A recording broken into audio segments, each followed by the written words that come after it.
mshikeni. Vijana wa kiume mkamateni huyu. Rudia tena.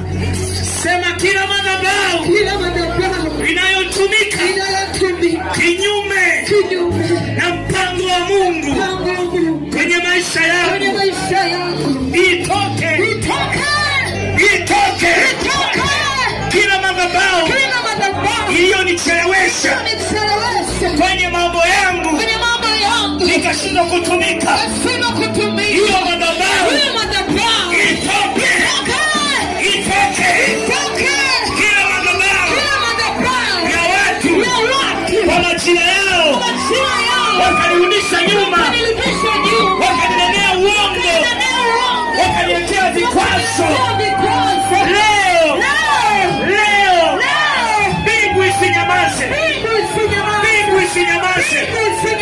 ule mkono wa Mungu uliokuwa juu ya mitume, juu ya manabii, wakina Paulo, wakina Petro, wakahubiri, wakaomea, wakatumika kwa ishara na miujiza na uwezo mkuu.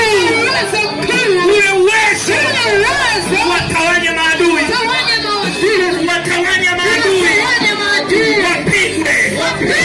wapigwe. Piga adui kama ombi, piga adui, piga wanaokuja kushoto, piga wanaokuja kulia, piga wanaokuja mbele yako, piga wanaokuja nyuma yako. Teketeza. Wamekuwa chanzo cha utumishi wako kuharibika, wamekuwa chanzo cha maisha yako ya ndoa yako kwenye mateso, achia yako kwenye mateso, kasi yako kwenye mateso, kwa sababu kuna majina ya watu wameharibu. Piga. Pandisha madhabahu ya Mungu,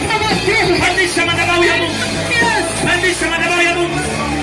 Kila adui aliyeinuka kwenye ajira yako, kila adui aliyeinuka kwenye utumishi wako kijana, asabaratishwe.